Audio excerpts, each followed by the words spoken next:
Welcome, welcome, welcome, my lovely viewers and listeners, to another edition of Willpower.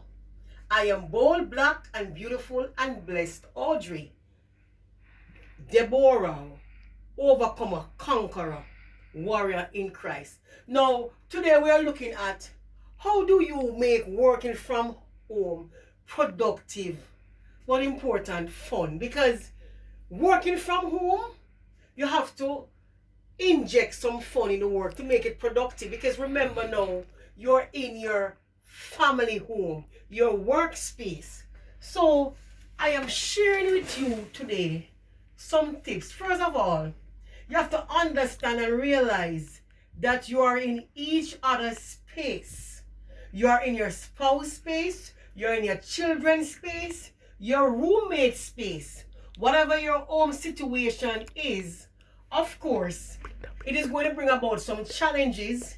It's going to bring up about some problems and even some level of discomfort. But we can fix that. We can fix that. So the first thing you need to do is to recognize that discipline is going to play a key part in working from home. Because there are so many distractions to take care of the pets, to pay attention to the children, to go on social media platforms, and all of this you have to understand that it can be quite distracting. It's going to take a lot of respect, because despite it's a family home, you need to respect your children's space. Children have rights too. You need to respect your spouse's space, husband's space, wife's space. And if you share a room, like you have a roommate, then we have to learn to coexist and respect each other. So the first thing, I can tell you that one of my biggest challenges is feeding my son. He's eating down the place like a termite. And I tell you, he has turned me into a food consumption inspector. He finished 2 boxes of cereal in 2 days. You can imagine? Something will usually last him for 2 weeks. Because he's at home, and I'm trying as much as possible to get him to do him pep. You see, all of this here is pep, you know? All of this is pep. This alone is social studies. And I have to be, apart from being a public, a food inspection, a food consumption inspector, I have to turn on water to get him to settle down. But then other things, I'd like to share some of the tips with you, because first of all, you need to consult and talk to your family. Have a family meeting, a family gathering, whether in the living room, the dining room. But tell your family that there's going to have to be some adjustments to the family home. You might have to reconfigure your workspace. You're going to have to reconfigure your bedroom. Not many of us have an office at home, so we're going to have to create one. So you support each other and you work with each other, and you get the children involved too. They will find fun in moving things and fixing things. Secondly, it means that you're going to have to develop a timetable, like a list of things to do. Like you do at work, you do the same thing. So you have the children monitoring too, because many of us, our children are now at home, not even the nursery taking them. Everywhere is on lockdown. So you create a timetable for your children, and you have an action plan for yourself as well. A list of things to do, because if you don't do this, you'll find yourself not monitoring the children. And when you leave them unsupervised, you give them an assignment to do. If you don't monitor them, they will end up being on the phone. So another thing, you will need to take away the phones from them, especially during the time, except that they're going to use it to do research. Because like my son, he uses for research, but I have to carefully, closely monitoring him. The third thing that you also need to do is recognize that you will have to be adaptable, you will have to be flexible, because this is also an opportunity for you to bond with your family as well. Some of us, not even the dog at home, know us. When the dog sees us, he run from us or he run to bite us, because we are strangers. Because we're used to being at home so late, being at work so late in the evenings.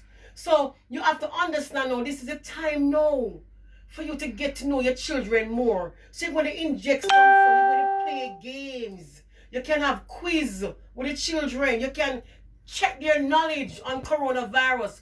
What are some of the symptoms? How is it transmitted? Who are the persons more likely to be infected? You test your spouse knowledge as well. You find puzzles to do as well. You get the children involved now in the cooking. You cook together as a family. And you have to give them break in between. You can't have them working on schoolwork right through the entire day, because I know that many of us, used to take the schools as nurseries. We find a way to get rid of the children and to have somewhere to keep them until we finish working. But now it's our time, and we see how hard the teachers have to work. So one thing you have to recognize, that you have to create a work-life balance just for yourself, for your children. Because as I tell my son, all work and no play makes a marry a dull boy. But all play and no work makes a marry a dunce boy.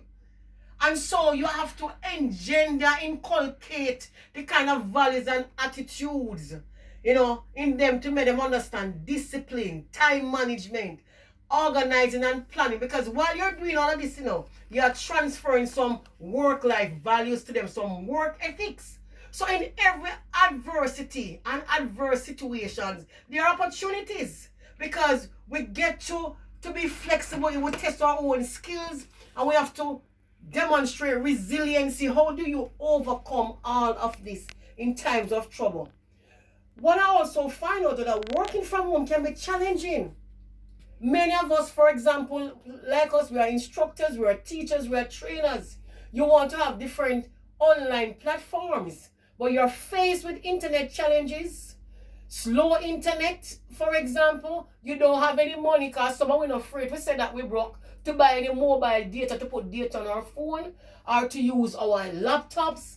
Many of us, for example, our students themselves, they do have challenges in terms of accessing the information that you send them on the various online platforms. And even our customers, our clients, those persons that we work for, our employers, now it's month end, it's the end of the financial year. And especially for those of us who work in government, it's the time for annual reports to be done. Some of us are faced with internet challenges.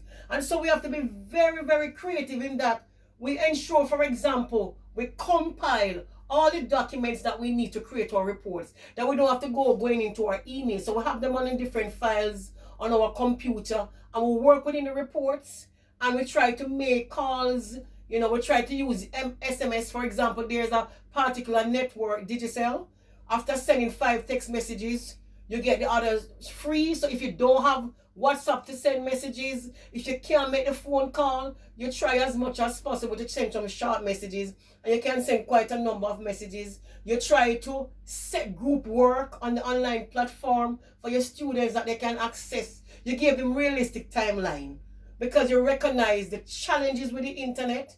You can have the same level of distractions. They show up on the online platform late, and they still want you to mark them present.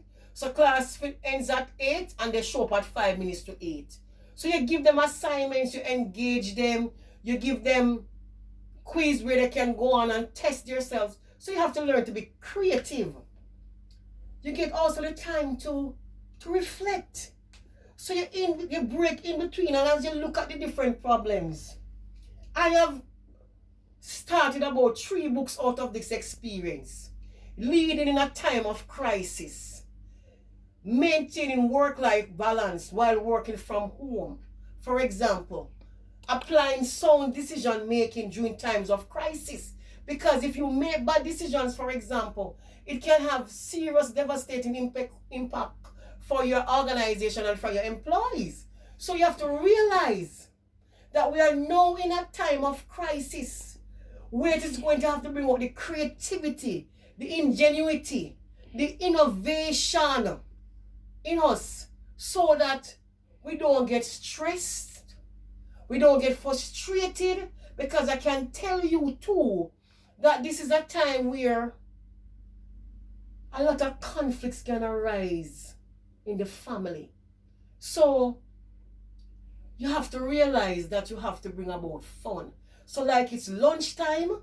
So just like you're at work, get up and show up for work. If you put on yard clothes, as the Jamaican people say it, you're going to tend to want to be relaxed. You're going to feel so informal, and you're just going to find yourself being distracted.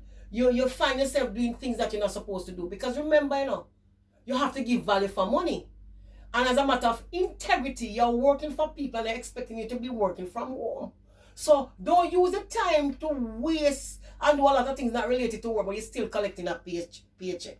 I don't know about you, but my conscience will bother me. So what you have to do is to get up. I am at home now. And though I went into the office today, I am on the second shift, the night shift, because it's month end and the reports have to be submitted. And so you have to recognize that you get up and you show up for work, showing up at home. You get up and you have your action plan, and you can also get the children to support, So you ask them to get a book here and there for you, and then you have break time. So just like how they usually get break at school, you give them break time, you sit with them for 20 minutes or half an hour, and you have fun. Here I have my son social study paper. I have the observer mathematics activity. And so while I take a break, I'll be marking, and I'll also ensure that he eats, and that you find time too to teach him a lot of life lessons. He's now looking to transition to high school. And one of the things that you have to teach them, they're going to have to buck up on these bullies at school. How do you deal with those bullies at school who want to push you around, especially when you're young and new? How do you deal with competition? How do you deal with when you are being ridiculed and you are being mocked? So, for example, just before he got a break, it was his sports day. He ran a couple of races. One of them he came last. And they're teasing him in school and call him last place. And he got to him, and I have to say to him, son, you have to know how to deal with these situations. You must tell them that, for example, at least I did my best and I made a contribution to my house. What did you do? You must remind them too that you and Blake, Usain Bolt, Shelley and Fraser Price, Asafa Powell, those persons came last in many races. There are times where they didn't come first, but they are still a star. So these are some of the things that we have to teach our children, because we are in a cruel world, a cold world, and we have to teach them how to navigate life challenges, the difficulties, the unkind people that are going to say things to them, and especially if they don't have that resiliency, that confidence, how to deal with it, it can destroy them. We have seen where children commit suicide because they are being ridiculed and teased at school. So we use this as teaching moments to teach them life lessons, building healthy relationships, dealing with competition, how to overcome when you are in times of trouble, how to deal with peer pressure. So you level with them and you reason with them, because your children supposed to be your best friend, Your spouse supposed to be your best friend. So use this as an opportunity to teach them a lot of these things. You also use it as an opportunity to modify things around the house. There are many of us, we have some documents that we need to put together. Some of them we had projects that we wanted to work on. Some of them we are thinking about additional income. Use this time to do our proposals, our business plans, to identify our networks and those persons who will need on board formulate your team. So there's so much to do, because what I realize, that you're so bombarded with information about this virus from all over the world, to the extent that you can get so consumed with it. You get so destructive and you become unproductive. There's a joke that said, there's so much information about the coronavirus on our phones that the phones stop ringing or them start to cough, them start to sneeze. And it's very, you have to laugh at it, because in this time, if we don't find ways to lighten up, we're going to get worried and get old and ragged. So while we're in isolation, while we're in quarantine, while we are at home, remember that we can make the workplace fun.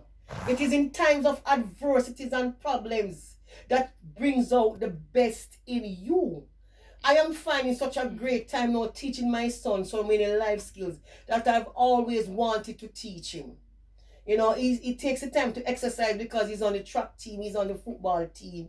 So you use it to bond, and another touchy situation that many of us, we don't have a relationship at home. The spouse in one room and we are in the other room. We look good on the outside. People see us profiling and think we have a relationship. But what we have is a sinking ship. You know, we're just there because we have the children together. We buy the house together. And I can't bother start over. Use this time now to reach out to each other, to forgive each other, to talk about the situations and how you move forward. So play some dominoes. Draw for your one beer out of the fridge. You know, a one Heineken, a one Magnum. You understand? You play games of chess. You know, get to know each other, laugh around, dance for each other. Sometimes we have to make a fool of ourselves. You turn on the music. See, same thing. Same thing. It's just excitement and enthusiasm. So that can easily well fix back at the Amari printer. But at the end of the day, I am using this opportunity to teach you how is it that you can make working from home productive, make it fun, make it fulfilling, make it rewarding. I trust that you enjoyed yourself. I trust that I was able to make an impact with this video. Stay tuned. There's far much more to bring to you, because this is another way that I'm spending my time too. I am tuning out of work now, and I'm tuning into family time, and I'm going to tune into some writing while my son will just sit, relax, play games, because I said all work and no play make you dull. All play and no work make you dunce. Good night and have a blessed evening.